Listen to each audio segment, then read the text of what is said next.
Hello guys, welcome back to my YouTube channel. This is Yashoda Verma. बच्चा, आज हम करने जा रहे हैं क्लास 6 का चैप्टर 1 हिस्ट्री में चैप्टर 1। तो चैप्टर का नाम क्या है? क्या, कब, कहाँ और कैसे। तो चलो शुरू करते हैं। ये हम एनसीईआरटी जो है वर्ड टू वर्ड रीड करके समझने की कोशिश करेंगे, क्योंकि बच्चा हम चाहे किसी भी एग्ज़ाम की प्रिपरेशन कर रहे हो, चाहे डी प्लस वी हो, केवीएस हो, सीटेट हो, एचटेट हो, एमटेट हो, जो भी हो, जिस भी तरह के एग्ज़ाम हो, एनवीएस हो या एसएससी ही कह लो, तो हर एग्ज़ाम में क्या होता है, एनसीईआरटी 6 to 8 तो आना ही आना है। और जो पीजीटी की प्रिपरेशन कर रहे हैं तो उनका 9, 10, 11, 12 ग्रेजुएशन तक पढ़ना पड़ता है। और आजकल तो बेटा क्या हो रहा है, बीपीएससी का पैटर्न आप देख सकते हो। बीपीएससी का पैटर्न क्या फॉलो कर रहा है कि उसमें टीजीटी में भी क्या हो रहा है, ग्रेजुएशन तक का ले रहा है एसएसटी का पोर्शन, ठीक है।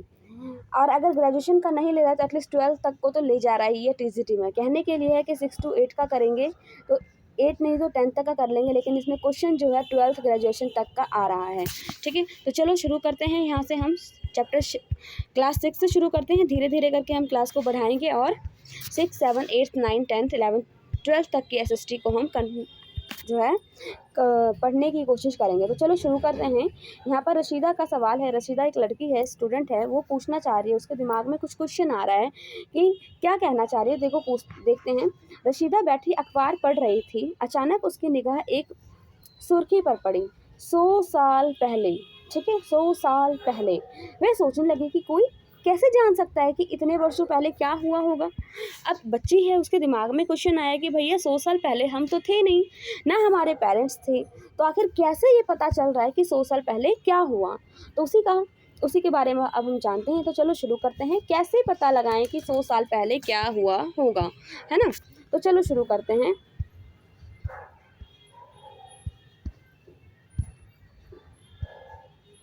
ठीक, यह जानने के लिए कि कल क्या हुआ था, तुम रेडियो सुन सकते हो। हाँ, हम जो बीता हुआ कल है उसमें क्या हुआ, उसके लिए हम क्या कर सकते हैं, रेडियो सुन सकते हैं, टीवी देख सकते हैं या अखबार पढ़ सकते हैं, है ना। साथ ही यह भी जानने के लिए कि पिछले साल क्या हुआ था, तुम किसी ऐसे व्यक्ति से बात कर सकते हो जिसे उस समय की स्मृति हो, मतलब कि उस समय का याद हो। लेकिन बहुत पहले क्या हुआ था यह कैसे जान सकते हैं, है ना। 100 साल पहले क्या हुआ था ये हम कैसे जान सकते हैं। चलो उसी के बारे में हम इस चैप्टर में डिस्कस करेंगे। तो क्या है, अतीत के बारे में हम क्या जान सकते हैं। हमारे दिमाग में ये क्वेश्चन है, या बुक ये हमें बताना चाह रहा है, ये चैप्टर हमें बताना चाह रहे हैं कि अतीत के बारे में हम क्या जान सकते हैं। अतीत के बारे में हम बहुत कुछ जाना जा सकता है, जैसे लोग क्या खाते थे, कपड़े कैसे पहनते थे, किस तरह के घरों में रहते थे।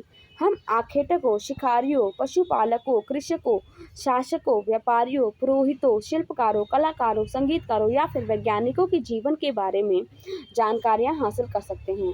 यहाँ पर हमने क्या देखा कि हम पुरानों के बारे में क्या जान सकते हैं। तो हम क्या जान सकते हैं, आखेटकों, पशुपालकों, कृषक, व्यापारी, पुरोहित, शिल्पकार, कलाकार, संगीत, वैज्ञानिक, इन सब के जीवन के बारे में हम जानकारी को हासिल कर सकते हैं। यही नहीं, हम और भी क्या पता लगा सकते हैं, हम उस समय के बच्चे के बारे में कि कौन सा गेम खेलते थे, कौन सी कहानियाँ सुना करते थे, कौन से नाटक देखते थे और फिर कौन से गीत गाते थे, इन सब के बारे में भी हम जानकारी हासिल कर सकते हैं। अब यहाँ पे देखो क्या है कि लोग कहाँ रहते थे। अब हमारे दिमाग में क्वेश्चन आया है, ये बुक ये हमें बताना चाह रहा है, चैप्टर हमें बताना चाह रहा है कि लोग कहाँ रहा करते थे। मानचित्र 1 पृष्ठ 2 में नर्मदा नदी का पता लगाओ, वो हम देख लेंगे। कई लाख वर्ष पहले से लोग इस नदी के तट पर रहे आ रहे हैं। कहाँ पे, नर्मदा नदी के तट पर। यहाँ रहने वाले आरंभिक लोगों में से कुछ कुशल संग्राहक थे जो आसपास के जंगलों की विशाल संपदा से परिचित थे, ठीक है। वहाँ के आसपास के जंगल के बारे में पूरी उनकी जानकारी थी। अपने भोजन के लिए वे जड़ों, फल, जंगल के अन्य उत्पादों का यहीं से संग्रहण करते थे और अपने भोजन के लिए क्या करते थे, नर्मदा नदी के आसपास जो भी जगह थी वहाँ से अपना भोजन के लिए फल हो गया, जड़ हो गया, पत्ते हो गया, अन्य उत्पाद जो भी खाने के लिए इनको लगता होगा सूटेबल, उसका यूज़ करते थे। वे जानवरों का आखेट भी यहीं करते थे। वो क्या करते थे, शिकार भी जानवरों का यहीं पे किया करते थे, ठीक है।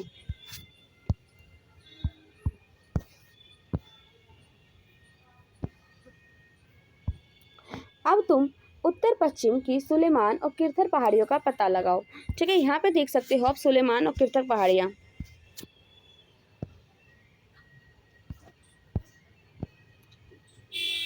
ये देखो ये है किरथर पहाड़ियाँ और ये सुलेमान पहाड़ियाँ, ठीक है।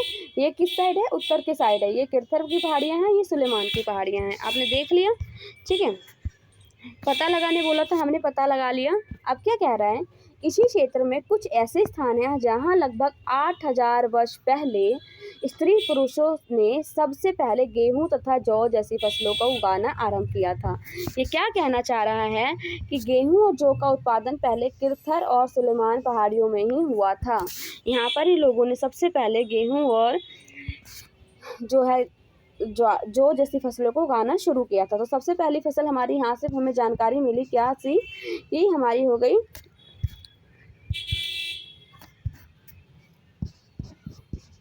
गेहूं और जौ, ठीक है। गेहूं और जौ हमने कहाँ से उगाना शुरू किया? किरथर और सुलेमान पहाड़ियों से, ठीक है। कहाँ से? किरथर और सुलेमान पहाड़ियों से, ठीक। उन्होंने भेड़, बकरी, गाय, बैल जैसे पशुओं को पालतू बनाना शुरू किया। यहाँ पर एक मेन पॉइंट है जो क्वेश्चन में डायरेक्ट एक पॉइंट में पूछ लिया जाता है, या फिर MCQ जो होते हैं हमारे क्वेश्चन, कि सबसे पहले हमारा कौन सा फसल उगाना शुरू हुआ, कहाँ हुआ? तो कहाँ हुआ बच्चा? सुलेमान और किरथर की पहाड़ियों में। कौन कौन से हुआ सबसे पहले? तो गेहूं और जौ हुए। उन्होंने शुरू में कौन से पशुओं को जो है पालतू बनाया? तो हमारा क्या था? भेड़ था, बकरी था, गाय बैल थे, ठीक है। इन सबको पहले पालतू बनाना शुरू किया। ये लोग गांव में रहते थे। कहाँ रहते थे? गांव में रहते थे। अब बोल रहा है कि उत्तर पूर्व में गारो तथा मध्य भारत में विंध्य पहाड़ियों का पता लगाओ। उत्तर पूर्व में गारो, उत्तर और पूर्व में ये देखो, ये गारो पहाड़ियाँ हैं, गारो पहाड़ियाँ हैं। और क्या बोल रहे हैं? भारत में, मध्य भारत में विंध्य पहाड़ियाँ, मध्य भारत में, मध्य भारत में देखो, मध्य भारत ये है हमारा, इसमें हमारी ये विंध्य पहाड़ियाँ हैं, ठीक है। हमने क्या किया? गारो पहाड़ियाँ और विंध्य पहाड़ियों को देख लिया, ठीक है। मैप को साथ साथ पढ़ते चलना, क्योंकि मैप से क्वेश्चन, मैप अगर याद रहेगा तो क्वेश्चन को तुम इजीली सॉल्व कर सकते हो, ठीक है, और इजीली टिक लगा सकते हो। तो ये कुछ अन्य ऐसे क्षेत्र थे जहाँ कृषि का विकास हुआ। अब ये क्या कह रहा है कि सुलेमान और किरथर पहाड़ियों में तो हुआ ही, सुलेमान और किरथर पहाड़ियों में तो हुआ ही खेती का शुरू सबसे पहले, ठीक है। सुलेमान और किरथर पहाड़ियों में तो हुआ ही शुरू। साथ ही साथ क्या हुआ? पश्चिम में पूर्व, उत्तर और पूर्वी में क्या गारो पहाड़ियों में भी हमारा कृषि का उत्पादन हुआ, और मध्य में क्या हुआ? मध्य भारत में विंध्य पहाड़ियों में भी जो है कृषि का उत्पादन शुरू हुआ था, ठीक है। जहाँ सबसे पहले कहाँ क्या उगाया गया? तो चावल उगाया गया। यहाँ पर क्या उगाया गया? चावल। और ऊपर क्या उगाया गया था? जौ और गेहूं। तो एक एक पॉइंट याद रखिएगा कि सुलेमान और किरथर पहाड़ियों में क्या हुआ? जौ और गेहूं का उगाना शुरू हुआ, और वही साथ ही साथ जो है गारो और मध्य भारत में विंध्य पहाड़ियाँ थी, वहाँ पर क्या हुआ? चावल को उगाया जा सका, ठीक है। तो आप क्या कर सकते हो? एक एक लाइन का नोट भी बना सकते हो, जैसे कि सबसे पहले सुलेमान और किरथर पहाड़ियों में जो है कृषि शुरू हुआ, वहाँ पर क्या उगाया? तो भैया गेहूं और जौ उगाया, ठीक है। और वहाँ पर पालतू उन्होंने क्या बनाना शुरू किया? तो भेड़, बकरी और गाय, बैल जैसी पशुओं को उन्होंने पालतू बनाना शुरू किया। साथ ही साथ क्या हुआ? गारो हमारा मध्य भारत में है, और विंध्य पहाड़ियाँ जो है हमारे मध्य भारत में है, और गारो क्या है? उत्तर पूर्वी भारत में है। यहाँ पर क्या हुआ? लोगों ने चावल का उगाना शुरू किया, ठीक है। वे स्थान जो है विंध्य के उत्तर में स्थित है। ये चीज़ आपको समझ आ गया? यहाँ से आपको ये चीज़ भी समझ आ गया कि क्या क्या चीज़ें का उगाना शुरू हुआ, ठीक है। अगर एक एक पॉइंट में अगर आप नोट बना लोगे तो ये जो है आपका बहुत ही अच्छा पॉइंट रहेगा कि आपको जो है दोबारा ये चैप्टर रीड करने की ज़रूरत नहीं पड़ेगी। तुम पॉइंट देखोगे, अपने आप चीज़ें जो है समझ आ जाएगी। आपको समझ आ गया कि यहाँ पे हमने इतना चैप्टर रीड किया तो क्या इंपॉर्टेंट चीज़ें थी, ठीक। अब हम देख रहे हैं कि मानचित्र पर सिंधु तथा इसकी सहायक नदियों का पता लगाने का प्रयास करो। सिंधु तथा सहायक नदियों का पता लगाते हैं। चलो आज पता लगा लेते हैं पहले।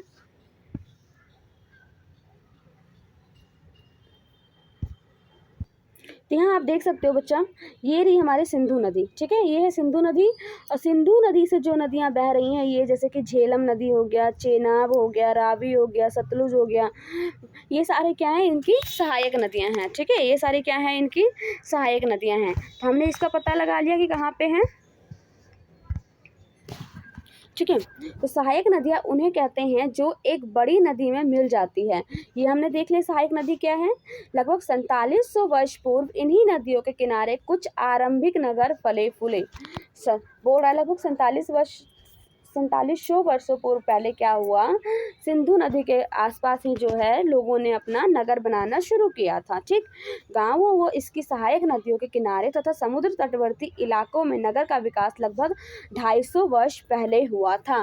बच्चा, अगर मेरा स्पीड आपको जो है हाई लग रहा होगा, ज़्यादा लग रहा होगा, तो आप जो है वीडियो के कोने में जो है 3 डॉट होता है यहाँ पे इस टाइप में, तो इसमें डॉट को टच करके आप वीडियो की स्पीड जो है अगर ज़्यादा लग रहा है तो आप कम कर सकते हैं, और कम लग रहा है तो आप 1.5 या 2 की स्पीड में देख सकते हैं। ठीक है, तो चलो आ जाओ। नेक्स्ट क्या है, गंगा तथा इसकी सहायक नदी सोन का पता लगाओ। अब बोल रहा है कि गंगा नदी तथा इसकी सहायक नदियों का पता लगाओ, तो आ जाओ पता लगाते हैं गंगा नदी और इसकी सहायक नदियों का। ये देखो, ये हमारी क्या है, गंगा नदी है, ये गंगा नदी बह रही है, और इसकी सहायक नदियाँ क्या हो गई, यमुना भी इसमें मिल रही है, जाके चंबल भी मिल रही है। ठीक है, ये आगे जाके इसमें देखो और नदियाँ भी जो है मिल रही है। ठीक है, तो गंगा नदी यहाँ पर भी देखो यहाँ तक आ रही है, यहाँ पे क्या हो रहा है, ये सारी नदियाँ भी मिल रही है, तो हमने गंगा नदी का जो है पता लगा लिया। अभी क्या कहना चाह रहे हैं देखते हैं। तो गंगा के दक्षिण में इन नदियों के आसपास का क्षेत्र प्राचीन काल में हमारा क्या कहलाता था, मगध कहलाता था, बिहार कहलाता था। ठीक है, मगध के नाम से या बिहार के नाम से जाना जाता था। इसके शासक बहुत शक्तिशाली होते थे और उन्होंने एक विशाल राज्य स्थापित कर रखा था। अब यहाँ पर एक लाइन या पॉइंट नोट कर सकते हो कि यहाँ के जो है गंगा नदी के दक्षिण पास में जो दक्षिण की ओर जो थी, वहाँ पर क्या था, उसे हम मगध के नाम से जानते थे या बिहार के नाम से जानते थे। क्वेश्चन हमारा पूछ लेता है कि बिहार कहाँ के पार्ट को बोला जाता है, मगध कहाँ था स्थित, तो गंगा नदी के दक्षिण में स्थित थे। ठीक है, तो एक विशाल राज्य स्थापित किया था। देश के अन्य हिस्सों में भी ऐसे राज्यों की स्थापना की गई थी। चलो आगे क्या कहता है, लोगों ने सदैव उपमहाद्वीप के एक हिस्से से दूसरे हिस्से तक यात्रा की। लोग क्या करते थे, उपमहाद्वीप के क्या एक हिस्से से दूसरे हिस्से तक यात्रा करने की हमेशा लगे रहते थे। कभी कभी हिमालय जैसे ऊंचे पर्वतों, पहाड़ियों, रेगिस्तान, नदियाँ तथा समुद्र के कारण यात्रा जोखिम भरी होती थी। क्या होता था, इसके कारण देखो ऑफकोर्स जो है यात्रा करना जोखिम तो भरा रहेगा ही, है ना, फिर भी ये लोग यात्रा करने के लिए हर असंभव को प्रयास को करते थे। अतः कभी लोग काम की तलाश में, तो कभी प्राकृतिक आपदाओं के कारण एक स्थान से दूसरे स्थान पर जाया करते थे। या पहले तो हमें या तो काम के लिए हम जाते थे, या मान लो एक जगह जो क्या हुआ, अकाल पड़ गया, सूखा पड़ गया, या फिर बाढ़ आ गई, तो भी लोग जो है एक स्थान से दूसरे स्थान में जाया करते थे। कभी कभी सेनाएं दूसरे क्षेत्रों पर विजय हासिल करने के लिए भी जाते थे। अब कभी कभी क्या होता था, राजाएं अपना राज्य बढ़ाना चाहते थे, तो इसलिए क्या होता था, सेनाओं को एक स्थान से दूसरे स्थान भेजते थे, वहाँ पर विजय प्राप्त करने के लिए, युद्ध करके विजय प्राप्त करने के लिए और उसका साम्राज्य को अपने में मिलाने के लिए। ठीक है, इसके अतिरिक्त व्यापारी कभी काफिलों में तो कभी जहाज़ों में अपने साथ मूल्यवान वस्तुएं लेकर तथा एक स्थान से दूसरे स्थान जाते थे।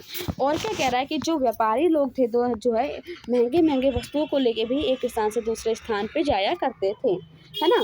धार्मिक गुरु क्या कर लिए जाते हैं, धार्मिक गुरु जो है शिक्षा और सलाह देने के लिए लोगों को एक स्थान से दूसरे स्थान तक जाते थे, एक कस्बे से दूसरे कस्बे तक जाते थे।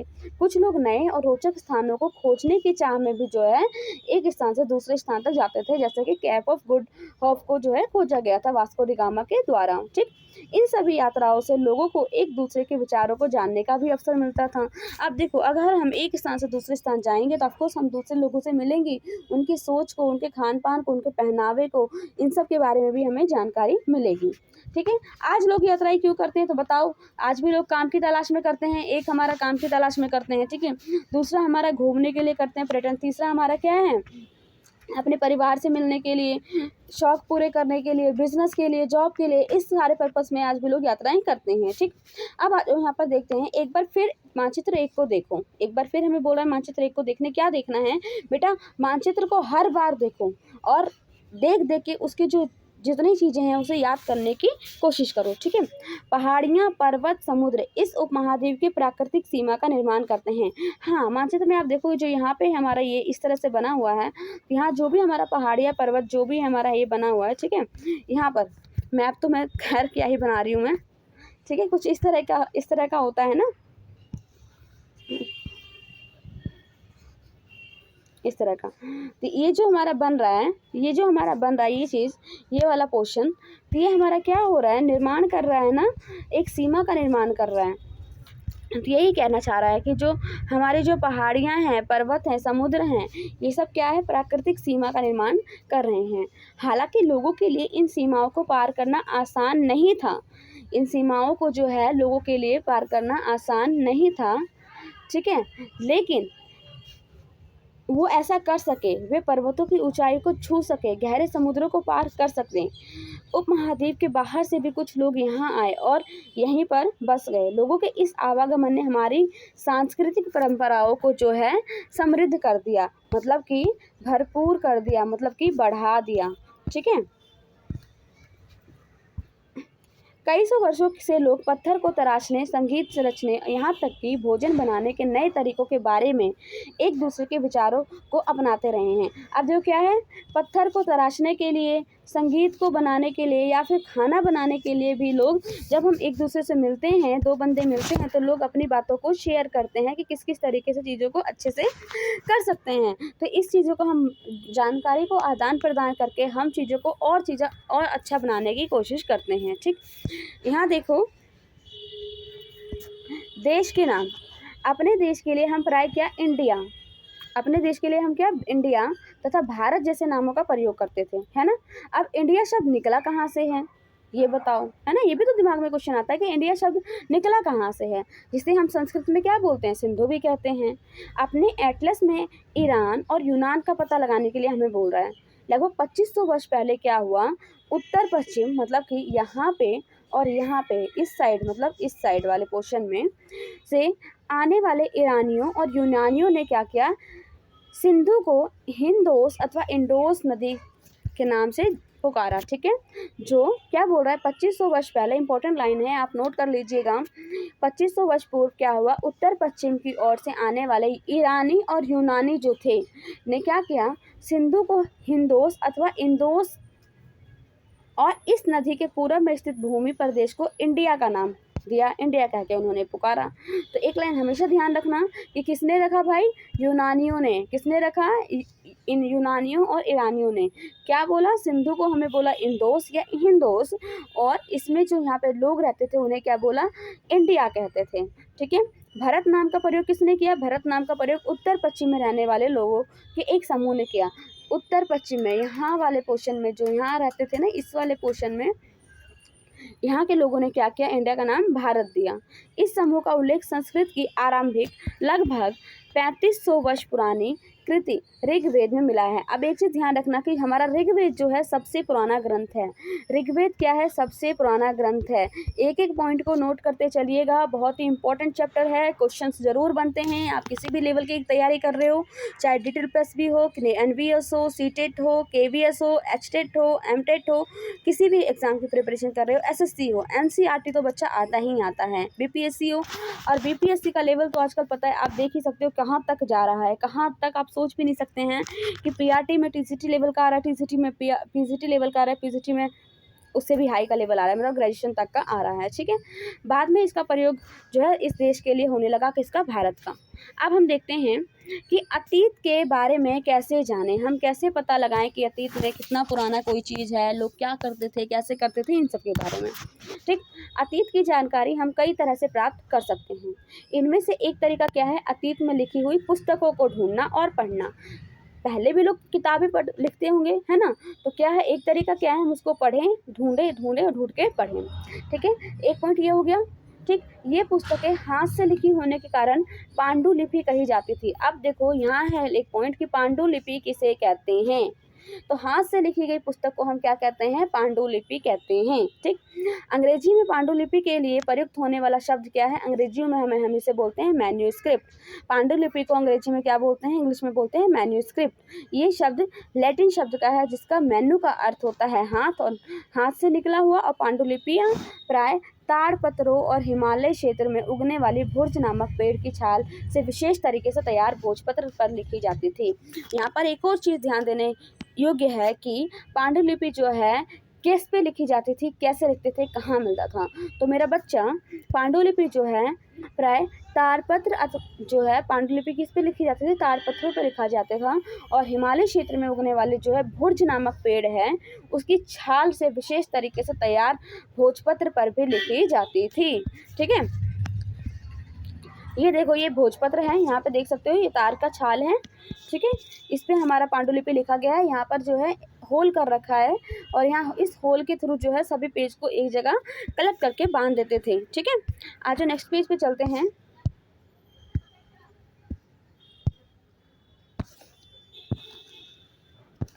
नेक्स्ट है हमारा कि इतने वर्षों में इनमें से कई पांडुलिपियों को कीड़ों ने खा लिया, है ना। ऑफ कोर्स कीड़े ने खा लिया और कुछ जो है नष्ट हो गए, खराब हो गए। फिर भी ऐसे कई पांडुलिपियां आज भी उपलब्ध हैं। प्राय ये पांडुलिपियां मंदिर और विहारों में प्राप्त होती हैं। अब एक क्वेश्चन आ रहा होगा, मंदिर का तो हम जानते हैं, विहार किसे कहते हैं? तो मेरा बच्चा, विहार उसे कहते हैं जो संत लोग एक स्थान से दूसरे स्थान पर अपनी शिक्षा ज्ञान को प्रचार करने के लिए घूमते थे। वहाँ पर अब क्या होता था, घूमते थे तो उन्हें रहने के लिए भी जगह चाहिए, तो क्या करते थे, पहाड़ों को तोड़ के किसी भी तरह से वो अपने रहने का स्थान बनाते थे। जो वो रहने का स्थान जहाँ बनाते थे, उस रहने के स्थान को हम क्या बोलते हैं? विहार कहते हैं, ठीक। इन पुस्तकों में धार्मिक मान्यताओं, अब पुस्तक के बारे में कह रहा है कि इन पुस्तक में क्या होता है, धार्मिक मान्यताओं, व्यवहार, राजाओं की जीवन, धार्मिक मान्यता, व्यवहार, राजा के जीवन कैसा था, औषधि कौन सा यूज़ करते थे, विज्ञान वगैरह वहाँ पर उस टाइम कैसे यूज़ होता था, इस प्रकार के विषय पर क्या होती है, चर्चा मिलती है। इसके अतिरिक्त हमारे यहाँ क्या होता है, महाकाव्य, कविताएं, नाटक भी हैं। इनमें से कई संस्कृत में लिखे हुए मिलते हैं, जबकि अन्य क्या होते हैं, प्राकृतिक या तमिल में होते हैं। प्राकृतिक भाषा का प्रयोग आम लोग करते थे, प्राकृतिक भाषा का यूज़ क्या होता था, आम लोग करते थे, ठीक है। हम अभिलेखों का भी अध्ययन कर सकते हैं। ऐसे लेख पत्थर अथवा धातु जैसी अपेक्षाकृत कठोर सतहों पर उत्कीर्ण किए हुए मिलते थे। हम क्या करते थे, ऐसे लेख जो है पत्थर अथवा धातु जैसी अपेक्षाकृत कठोर सतहों पर उत्कीर्ण हुए मिलते थे। यहाँ पर आप देख सकते हो, ये जो है धातु है या पत्थर जो भी है, इस पे क्या, ये कठोर सतह है, ठीक है, कठोर सतह है, इस पे क्या हो रहा है, उल्लेखित करके जो है चीज़ें को लिखा गया है, ठीक।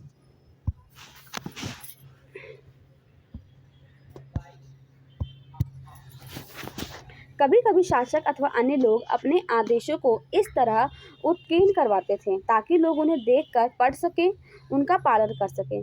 कुछ अन्य प्रकार के अभिलेख भी मिलते हैं जिनमें राजाओं तथा रानियां सहित अन्य स्त्री पुरुषों ने भी अपने कार्यों के विवरण उत्कीर्ण करवाए हैं, ठीक है। उदाहरण के लिए प्राय शासक लड़ाइयों में अर्जित विजयों का लेखा जोखा करते थे। अब जो भी शासक हमारा क्या हो, लड़ाई लड़े, वहाँ पे जीतते, तो उसके बारे में भी इस पर लिखवाते थे, ठीक है, ताकि लोगों को।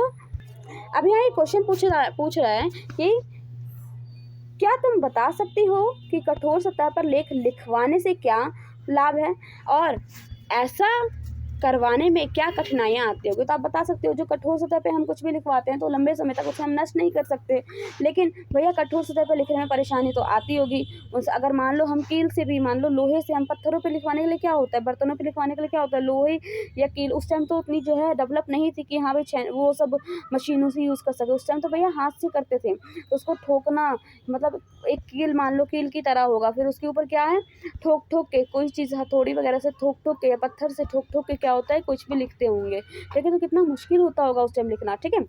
तो अब यहाँ पे आगे पढ़ते हैं। इसके अतिरिक्त अन्य कई वस्तुएं अतीत में बनी और प्रयोग में लाई जाती थी। ऐसी वस्तुओं का अध्ययन करने वाले व्यक्ति क्या कहलाते थे, तो पुरातत्वविद कहलाता था, ठीक है। जो पुरानी वस्तु का स्टडी करता है उसे हम क्या बोलते हैं, पुरातत्वविद। तो पुरातत्वविद क्या करते थे, पत्थर और ईंट से बनी इमारतों के अवशेषों, चित्रों तथा मूर्तियों का अध्ययन करते थे। पुरातत्वविद क्या करते थे, जो पत्थर से बनी होती थी चीज़ें, ईंट हो गई, इमारत हो गई, अवशेष जो बचे हुए चित्र हैं, उन मूर्तियों का क्या करते थे, पढ़ते थे, अध्ययन करते थे।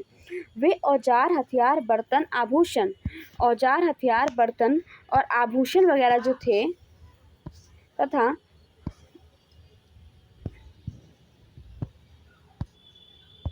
सिक्कों की प्राप्ति के लिए छानबीन तथा खुदाई भी करते थे, ठीक है। जो औजार थे, सिक्के थे, अंट जो भी चीज़ें थी, उनको प्राप्त करने के लिए, छानबीन के लिए खुदाई भी करते थे। इनमें से कुछ वस्तुएं पत्थर तथा पकी हुई मिट्टी अथवा कुछ धातु की बनी हो सकती है। ऐसे तत्व कठोर तथा जल्दी नष्ट ना होने वाले होते थे। अब थोड़ा आगे पढ़ने से पहले यहाँ पर एक चीज़ पे झलक डाल लो। यहाँ दे रखा है बाएं एक और जो है, ये वाला जो है हमारा एक प्राचीन नगर से प्राप्त पात्र है, पुराने नगर से प्राप्त ये पात्र है। इस तरह के पात्रों का प्रयोग 4700 वर्ष पूर्व होता था। ठीक है, और यहाँ पे दाईं ओर देख लो, अब दाईं ओर एक पुराना चांदी का सिक्का है और इस तरह के सिक्कों का प्रयोग लगभग 2500 वर्ष पहले होता था। ठीक है, हमारे द्वारा जो प्रयोग में आज सिक्का है वह सिक्का इससे जो है बिल्कुल ही भिन्न है। ठीक है, हमने देख लिया ये लगभग क्या है 4700 वर्ष पहले हमारा बर्तन यूज़ होता था और ये सिक्के जो है लगभग 2500 वर्ष पहले ऐसे इस टाइप के सिक्के यूज़ होते थे। ठीक,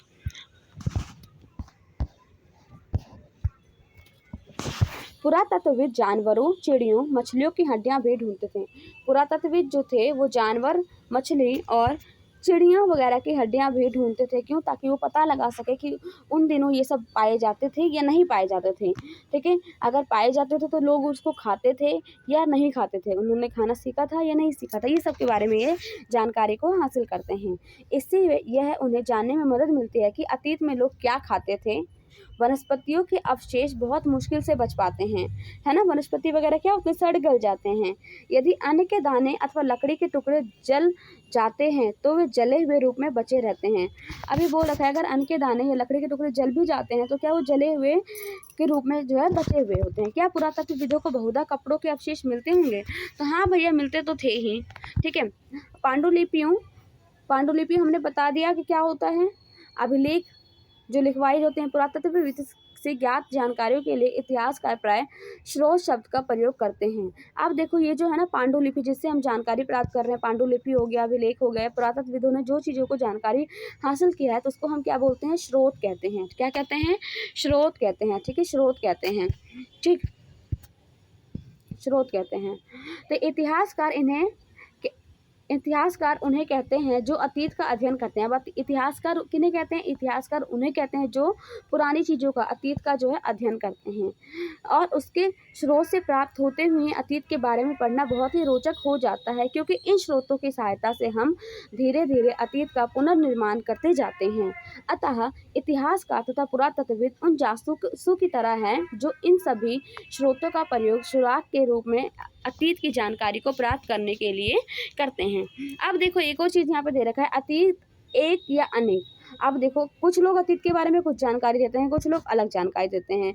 क्या होता है कि हमने तो नहीं जाना क्या है पुराना, अब जो उन्होंने हमें जो स्रोत मिले हैं, मान लो जो हमें टुकड़े मिले हैं, कपड़े मिले हैं, बर्तन मिले हैं, पत्थर मिले हैं, लिखे हुए अभिलेख मिले हैं, तारपत्र मिले हैं, भुर्ज के पत्र मिले हैं, उस सबको हम देख के जानकर पढ़ कर के ही हम वो जानकारी हासिल कर सकते हैं। और कई चीज़ें देखो नष्ट भी हो गई हैं तो उसके बारे में हमें नहीं भी जानकारी है। तो यही बोलना चाह रहा है कि अतीत एक है या अनेक है। चलो इसको हम थोड़ा सा रीड कर लेते हैं। क्या तुमने इस पुस्तक के शीर्षक हमारे अतीत पर ध्यान दिया? यहाँ अतीत शब्द का प्रयोग बहुवचन के रूप में किया गया है, मतलब हमारे अतीत। ऐसा तथ्य जो है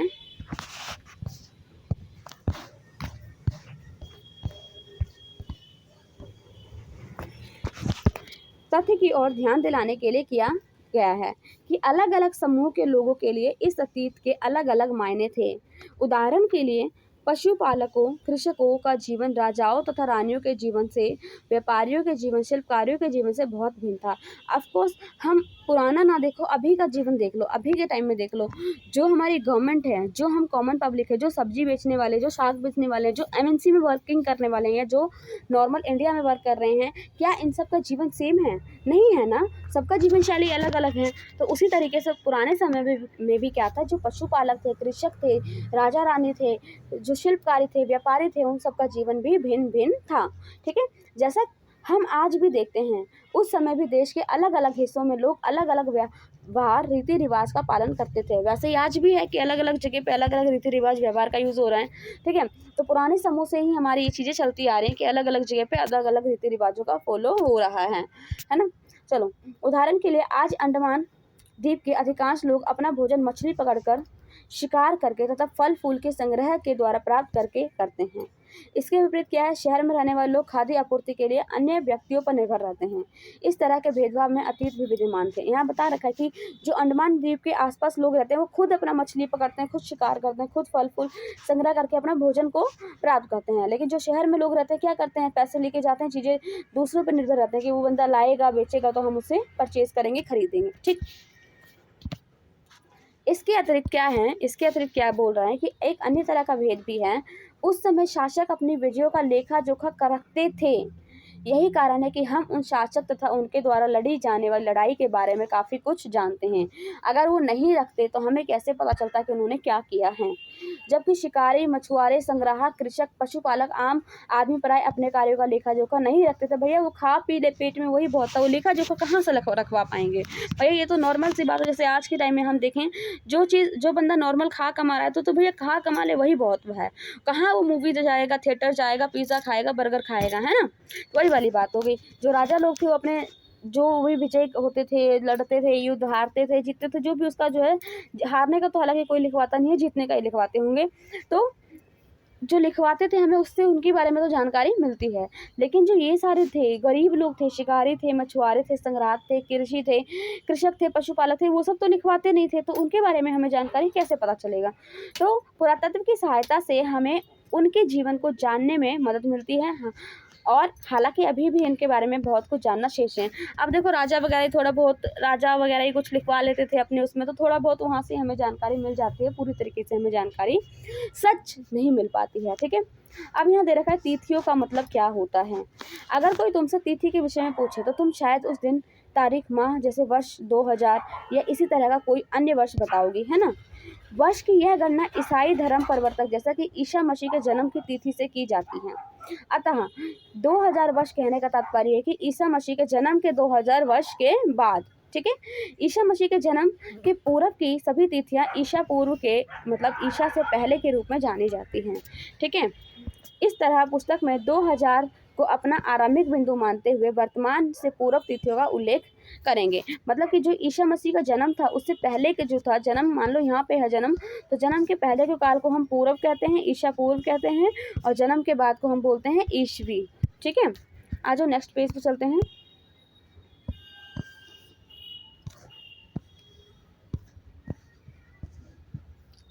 यहाँ थोड़ा सा इतिहास और तिथियों के बारे में दे रखा है, तो थोड़ा सा इसकी जानकारी हम हासिल कर लेते हैं। अंग्रेजी में BC, ठीक है, ईसा पूर्व का तात्पर्य है बिफोर क्राइस्ट, मतलब कि ईसा से पूर्व, ईसा के जन्म से पूर्व। कभी कभी तुम तिथियों से पहले AD, हिंदी में ईस्वी का भी जो है लिखा हुआ पाते हैं। तो इसका मतलब क्या है, एनो डेमिनी। ठीक है, एनो डेमिनी नामक 2 लैटिन शब्द से बना है, जिसका तात्पर्य होता है कि ईसा मसीह के जन्म के वर्ष से। ठीक है, मतलब जन्म के बाद से। कभी कभी AD की जगह CE या BC की जगह BCE का प्रयोग होता है। तो CE अक्षर का प्रयोग कॉमन एरा तथा BCE का बिफोर कॉमन एरा के लिए भी किया जाता है। ठीक, हम इन शब्दों का प्रयोग इसलिए करते हैं क्योंकि विश्व के अधिकांश देशों में अब कैलेंडर का प्रयोग सामान्य हो गया है। भारत में तिथियों के इस रूप का प्रयोग लगभग 200 वर्ष पूर्व आरंभ हुआ था। कभी कभी अंग्रेजी के BP अक्षरों का प्रयोग होता है, जिसका तात्पर्य होता है बिफोर प्रेजेंट, वर्तमान से पहले। पृष्ठ 3 पर 2 तिथियां दे रखी हैं, उनका पता लगाओ, उनके बारे में जानकारी हासिल करने के लिए बोल रहा है। ठीक है,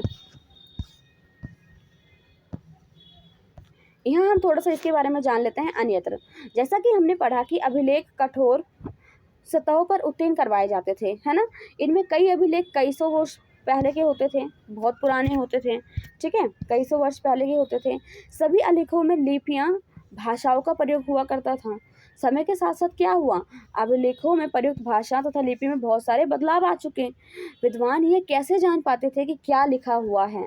इसका पता अज्ञात लिपि तथा निकालने का एक प्रक्रिया के द्वारा किया जाता है। इस प्रकार से अज्ञात लिपि को जानने के लिए एक प्रसिद्ध कहानी उत्तर अफ्रीकी देश के मिस्र से मिलती है। लगभग 5000 वर्ष पूर्व यहाँ राजा रानी रहते थे। ठीक है, अब यहाँ देखो, ये शब्द हैं। P को हम इस तरीके से डिनोट करते हैं, T को इस तरीके से, O ये रहा, L हमारा ऐसे है, M हमारा ऐसे है, I S। ठीक है, फिर K को ऐसे, L को ऐसे, I O P A D T R A। ये आप देख सकते हो, इस तरह से क्या होता था, शब्दों का यूज होता था मैसेज को लिखने के लिए। ठीक है, सो यह बता रहा है कि मिस्र के उत्तरी तट पर रोसेटा नाम का एक कस्बा है। यहाँ से एक ऐसा उत्कीर्ण पत्थर मिला जिस पर एक ही लेख 3 भिन्न भिन्न भाषाओं, लिपियों, यूनानी, मिस्र लिपि के 2 प्रकारों में हैं। कुछ विद्वान यूनानी भाषा पढ़ सकते थे। उन्होंने बताया कि राजा तथा रानियों के नाम एक छोटे से फ्रेम में दिखाए गए हैं। ऐसे कारतूस कहा जाता है। इसे क्या बोलते हैं? कारतूस कहते हैं। इसके बाद विद्वानों ने यूनानी तथा मिश्र संकेतों को अलग अलग रखते हुए मिश्री अक्षरों को समानार्थक ध्वनियों की पहचान की। जैसा कि तुम देख सकते हैं, ऊपर हमने देखा, यहाँ एक एल अक्षर के लिए शेर तथा ए अक्षर के लिए चिड़िया का चित्र बने हुए हैं। एक बार जब उन्होंने यह जान लिया कि विभिन्न अक्षर किनके लिए प्रयुक्त हुए हैं, तो वे आसानी से अन्य अभिलेखों को भी वो पढ़ सकते थे। ठीक है, एक बार और दोबारा दिखा दूं मैं आपको, अगर देखना चाह रहे हो तो।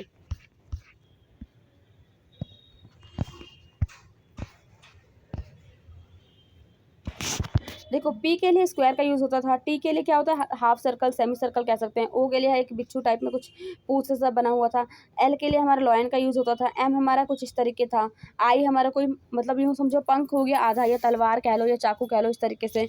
एस हमारा एक जो है फ्रूटी की पाइप होती है, उस तरीके का है। ठीक है, के लिए ट्रायंगल का यूज़ होता था, एल के लिए हमारा वही फिर लायन हो गया, आई का हमें पता ही है कि पंख जैसा। ठीक है, ए के लिए ये जो है चील जैसा कोई पक्षी है, इसका यूज़ हो रहा है। ठीक है, तो एक बार हम इस चीज़ों को अगर समझ लेते हैं तो नेक्स्ट टाइम हमें क्या होता है? आसानी होता है वर्ड को, लेटर को पढ़ने में। ठीक है, इसी के साथ हमारा क्या हुआ? ये चैप्टर कंप्लीट होता है। मिलते हैं नेक्स्ट चैप्टर में नए वीडियो के साथ, सेकंड चैप्टर शुरू करेंगे उसमें।